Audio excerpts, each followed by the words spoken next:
नमस्कार दोस्तों, मैं जितेंद्र सिंह AGIS में आपका स्वागत करता हूं। आशा करता हूं कि आप सब बहुत अच्छे होंगे और मैं तो अच्छा हुई हूं। और मैं आपका भविष्य बनाने के लिए UPSC की नई डगर पर, एक अच्छी डगर पर आपको ले जाने के लिए आपके साथ खड़ा हूं। आज मैं जितेंद्र सिंह AGIS के माध्यम से आपके लिए एक बहुत ही महत्वपूर्ण इंटरेस्टिंग टॉपिक लेकर आया हूं, जिसका नाम है महमूद बेगड़ा। क्या आपने कभी सोचा है कि भाई भारत का कोई ऐसा सुल्तान भी होगा जो सिर्फ एक बार कपड़े पहनता होगा और फिर उसके कपड़ों को जला दिया जाता होगा? उसके कपड़े कोई नहीं पहनता था फिर दोबारा। रोचक बात तो ये है, या इंटरेस्टिंग तथ्य ये है कि जब उसने खाना खाया और खाना खाने के बाद जो खाना बच गया, वो खाना जमीन में दफनाया जाता था, कहीं कोई उसे कोई पशु पक्षी या कोई इंसान न खा ले, क्योंकि जो उसका बचा हुआ खाना खाता था वो जीवित नहीं रहता था। वह भोजन में जहर मिला के खाता था। ऐसा भी था, नाम था महमूद बेगड़ा। उसके बारे में बहुत सी विचित्र बातें हैं और ये सारी बातें सच हैं। भारतीय इतिहासकार ही नहीं, विदेशी इतिहासकार भी उसके बारे में बहुत कुछ बताते हैं। एक इटालियन ट्रैवलर था बार्थेमा। वो लिखता है कि जब वो खंबात की खाड़ी पर आया या गुजरात में आया तो वो महमूद बेगड़ा से मिला और उसने देखा कि गुजरात का जो सुल्तान है उसकी मूंछें इतनी लंबी हैं कि वो मूंछें पीछे, सर के पीछे ऐसे गांठ लगा के बांधता है। वो इतना बड़ा पेटू है, हाँ, इतिहासकारों ने उसे पेटू भी कहा। वो इतना बड़ा पेटू है कि वो 37 किलो 37 kg भोजन खाता है। 150 केले ब्रेकफास्ट में खाता था। तो बहुत ही विचित्र बंदे की बात करने के लिए जा रहे हैं हम। महमूद बेगड़ा बहुत ही इंटरेस्टिंग है, UPSC के पॉइंट ऑफ व्यू से बहुत ही ज़्यादा महत्वपूर्ण है, ये समझिए। और ये गुजरात का राजा था, गुजरात का सुल्तान था। जिस तरीके से दिल्ली सल्तनत थी, वैसे ही कुछ समय के लिए गुजरात में सल्तनत रही और उसी तरीके से नीचे साउथ इंडिया में बहमनी सल्तनत रही। तो सबसे पहले आज गुजरात सल्तनत की थोड़ी सी बात करेंगे कि कौन कौन से रूलर हुए, कौन से क्वेश्चन आते हैं, और आसानी से तैयार हो जाएगा ये आपको। ठीक है, आइए चलिए। गुजरात सल्तनत। गुजरात सल्तनत की अगर बात की जाए तो इसमें गुजरात सल्तनत का जो संस्थापक था, फाउंडर था, उसका नाम जफर खां था। क्या नाम था? जफर खां। ये जफर खां गुजरात में था। कहाँ था ये? गुजरात में। देखो मैं मैप बना रहा हूं और बताता हूं आपको कहाँ गुजरात है। वैसे आपको पता होगा, इस तरीके से देखिए, ये गुजरात, यहाँ की कहानी है। अलाउद्दीन खिलजी की मौत के बाद खिलजी वंश पतन की ओर चला गया। एक लड़का अलाउद्दीन खिलजी का ऐसा भी था जिसका नाम मुबारक शाह खिलजी था।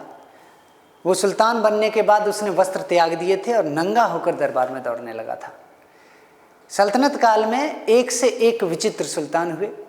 खिलजी वंश के पतन के बाद गुजरात आज़ाद हुआ और गुजरात को आज़ाद कराया जफर खां ने और गुजरात में एक सल्तनत की स्थापना की। वास्तविकता में जफर खां जो था, ये मुजफ्फर शाह के नाम से, किसके नाम से?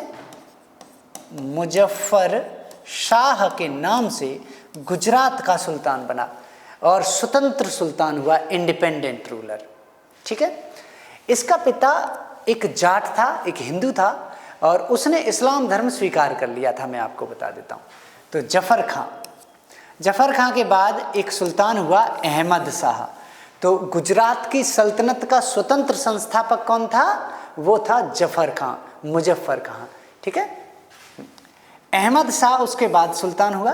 अहमद शाह जो है, इसी ने अहमदाबाद नगर बसाया। कौन सा नगर बसाया? अहमदाबाद। तो ये अहमदाबाद नगर का फाउंडर माना जाता है। इसे विद्वानों का सुल्तान कहते हैं या सुल्तानों में विद्वान। कई बार एग्जाम में क्वेश्चन आया है कि गुजरात के किस सुल्तान को सुल्तानों में विद्वान कहते थे? स्कॉलर्स ऑफ सुल्तान या सुल्तान से स्कॉलर्स। ठीक है। तो सुल्तानों में विद्वान कौन था?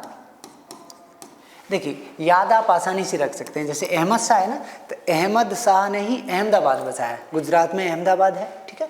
वो आसनसोल इसे पहले कहा करते थे और इसने अहमदाबाद शहर नाम दिया और इसे बसाया। किसने बसाया है? अहमद शाह ने, ठीक है। इसी अहमदाबाद में, अहमद शाह ने, इसी के नाम पर है अहमदाबाद, अहमद शाह ने ही अहमदाबाद में जामा मस्जिद का निर्माण कराया और गुजरात में पहली बार जजिया कर लगाया। तो अहमद शाह से 2-3 क्वेश्चन आते हैं, जैसे सुल्तानों में विद्वान अहमद शाह, अहमदाबाद नगर बसाया अहमद शाह ने, गुजरात में की जो जामा मस्जिद है, या फिर इसमें अहमदाबाद की जो जामा मस्जिद है वो किसने बनाई है? अहमदाबाद की जामा मस्जिद बनाई है अहमद शाह ने। इसके अलावा गुजरात में पहली बार जजिया टैक्स किसने लगाया? जजिया कर, जो नॉन रिलीजियस टैक्स है, वो भी अहमद शाह ने लगाया है। सुल्तान तो और भी हैं, गयासुद्दीन मोहम्मद शाह है, ठीक है, इतना नहीं पढ़ते हम इसके बारे में, लेकिन इसे जर बख्श कहा जाता है, सोना दान करने वाला। गयासुद्दीन मोहम्मद शाह को क्या कहा जाता है? सोना दान करने वाला, सोना दानी। और सोना दानी को कहते हैं जर बख्श। क्या कहते हैं बेटा? जर बख्श। ये गुजरात को खिलजी वंश के बाद स्वतंत्र कराया जफर खान ने। अहमद शाह दूसरा सुल्तान हुआ, अहमदाबाद नगर बसाया, गुजरात में पहली बार जजिया कर लगाया। गयासुद्दीन मोहम्मद शाह ने जर बख्श का टाइटल लिया और उसके बाद आया महमूद बेगड़ा। यही इसी की बात हमने शुरू में की थी। बेगड़ा के बारे में बड़े रोचक तथ्य हैं। सबसे पहले तो इसका नाम बेगड़ा कैसे पड़ा? पहली बात, उस क्षेत्र में बेगड़ा कहते थे, आपने बैल देखा होगा, और बैल के कुछ इस तरीके के सींग, इस तरीके से दोनों तरफ से, जैसे ये बैल है और इसके 2 सींग इस तरीके से, तो इस तरीके के सींग, ये बैल के सींगों के समान इसकी मूछें थी। क्या थी? मूछें। और ये मैं नहीं कह रहा, ये कहता है एक इटालियन ट्रेवलर बर्थेमा। इतनी बड़ी मूछें थी उसकी कि वो पीछे ऐसे गांठ बांध लेता था मूछों में, बर्थेमा कहता है। और बर्थेमा जिसने इसकी मूछों का वर्णन किया, बर्थेमा ने, ये इटालियन ट्रैवलर है, लुडोविको डी बर्थेमा इसका पूरा नाम है। और ये भी बड़ा विचित्र आदमी है। इसके बारे में आपको नेक्स्ट वीडियो में पढ़ने के लिए मिलेगा और बहुत ही इंटरेस्टिंग है। तुमने सुना होगा मक्का, मदीना जो हज करते हैं, इस्लामिक प्लेस हैं, यहाँ पर किसी भी गैर मुस्लिम को जाने की अनुमति नहीं है। लेकिन एक ईसाई यात्री था जो यहाँ गया था मुस्लिम बनकर। कैसे गया, क्या क्या परिस्थितियाँ झेली, कैसे निकला, प्रेम संबंध भी उसे करना पड़ा वहाँ निकलने के लिए, वहाँ से जेल में भी रहा, किसी ने ब्लेम कर दिया कि ये मुसलमान नहीं है, झूठा बन के गया था, वो बर्थेमा था। कौन था? बर्थेमा। तो ये मक्का से आया पर्शिया, पर्शिया से गुजरात आया, और जब गुजरात आया, महमूद बेगड़ा के समय पर आया था ये गुजरात, तो इसने बेगड़ा को देखकर विचित्र बातें कही। इसी ने बताया कि उसकी मूछें इतनी लंबी हैं कि वो पीछे बांधता है। एक पोर्चुगीज ट्रैवलर था बारबोसा, आपने सुना होगा, ये कृष्ण देवराय के टाइम पर भारत आया था। बारबोसा एक पुर्तगाली यात्री। बारबोसा इसे विश्व पुरुष कहता है। ये कहता है ये खाने में जहर मिला के खाता था, बहुत बड़ा पेटू था, बहुत ज़्यादा खाता था, 150 केले ब्रेकफास्ट में। सोचिए, पूरे दिन में लगभग 37 किलो भोजन खाने वाला ऐसा व्यक्ति, इतना खाने वाला विश्व पुरुष कि मक्खी बैठ जाती थी अगर इसकी स्किन पे, तो मक्खी कुछ देर बाद फूल जाती थी और गिर जाती थी, इतना जहरीला। मच्छर काटने आया, ऐसे मच्छर ही उल्टा बेहोश हो गया, मर गया। ठीक है, तो महमूद बेगड़ा ऐसा था। ठीक है, ये कहानी महमूद बेगड़ा के बारे में प्रसिद्ध है। महमूद बेगड़ा जो है, इसने एक जूनागढ़ और एक चंपानेर, 2 टेरिटरी को कैप्चर किया था, और इन 2 टेरिटरी को कैप्चर करने के कारण भी इसका नाम बेगड़ा माना जाता है। बेगड़ा शब्द का मतलब ही ये है। ठीक है, तो 2 तरीके से, एक तो बैल के सींग वाला कंसेप्ट है और एक ये 2 टेरिटरी जीतने के कारण। गोपी नाम का इसका मुख्यमंत्री था, उदयराज नाम का इसका कोर्ट पोएट था। देखो, गोपी तो ब्राह्मण था, पंडित था, और उदयराज ने, ये लिटरेचर के पॉइंट ऑफ व्यू से मोस्ट इंपोर्टेंट रहेगा कि उदयराज ने और महमूद चरित नाम की किताब लिखी है जिसमें महमूद बेगड़ा की जानकारी हमें मिलती है। ठीक है, इतना ही नहीं, महमूद बेगड़ा जब गुजरात का शासक था तब दिल्ली का शासक सिकंदर लोदी था। कौन था? सिकंदर लोदी।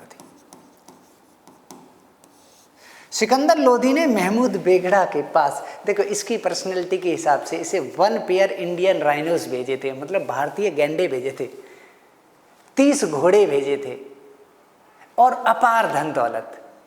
सिकंदर लोदी इसे भेंट स्वरूप में या गिफ्ट में भेजता है।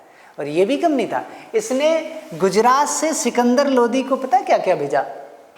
तोते और बगुले पकड़ पकड़ कर और घोड़े, ठीक है, अरबी घोड़े, तोते, बगुले इसने भेजे सिकंदर लोदी को। तो बड़ी ही विचित्र कहानी महमूद बेगड़ा की। महमूद बेगड़ा जो है ये सिकंदर लोदी के समकालीन है, विश्व पुरुष है। इसकी मूछें बड़ी विचित्र थी। गोपी इसका मुख्यमंत्री था। उदयराज जो है वो इसका कौन था? उदयराज कवि था जिसने महमूद चरित नाम की किताब लिखी। बेगड़ा के बाद में फिर आता है मुजफ्फर शाह सेकंड, इतना नहीं पढ़ते। उसके बाद सिकंदर आता है। कौन आता है? सिकंदर। और उसके बाद आता है बहादुर शाह। कौन आता है? बहादुर शाह। बहादुर शाह, देखो गुजरात सल्तनत का फाउंडर कौन है? जफर। और लास्ट रूलर कौन है? बहादुर शाह। अब दोनों को मिलाओ, देखो याद रख सकते हो, बहुत ही आसान है, ट्रिक बता रहा हूं मैं आपको याद करने की, ठीक है। गुजरात सल्तनत को एक ही नाम में सिलटा देता हूं मैं, खत्म कर देता हूं, बहादुर शाह जफर। क्या? बहादुर शाह जफर। अब देखो जफर था फाउंडर और बहादुर शाह गुजरात सल्तनत का लास्ट रूलर, एकदम से लास्ट। बहादुर शाह जो था, एक बार क्वेश्चन आया था कि बताइए गुजरात के किस सुल्तान की हुमायूं से दुश्मनी थी? तो मुगल बादशाह जो हुमायूं था उससे बहादुर शाह जफर की दुश्मनी थी। हुमायूं ने इसका बहुत पीछा किया, बेचारा भागता रहा, मांडू गया। हुमायूं से बचने के लिए ये पुर्तगालियों के पास चला गया। और पुर्तगालियों में एक जगह है गोधरा जो गुजरात में है। तो गोधरा में जब ये जा रहा था तो वहाँ पर आगे जाकर समुद्र में इसकी नाव पलट गई, या पुर्तगालियों ने इसकी नाव को पलट दिया और इसे समुद्र में डुबो के मार दिया। किसे?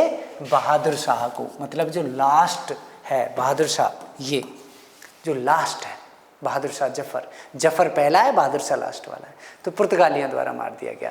तो गुजरात जफर से शुरू हुई। अहमद शाह अहमदाबाद बसाया। महमूद बेगड़ा आइकन है या स्टार है, स्टार सुल्तान है इसका। और बहादुर शाह जो है वो लास्ट सुल्तान है। तो इस तरीके से गुजरात सल्तनत रही। बहादुर शाह जो था ये नीनो डी कुन्हा से भी लड़ा था। आपने Portuguese traveller Nuno da Cunha का नाम सुना होगा। बहादुर शाह ने नीनो डी कुन्हा को हराकर दीव छीन लिया था। दमन द्वीप का नाम सुना है? हाँ। तो जो दीव है वो छीन लिया था।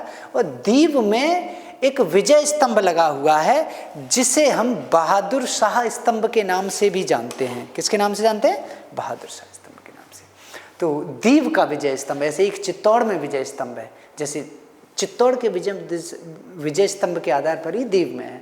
और दीव का विजय स्तंभ जो है वो पुर्तगालियों पर गुजरात के सुल्तानों की विजय का प्रतीक है। ठीक है, तो मैं अपना कंटेंट यहीं पर समाप्त करूंगा।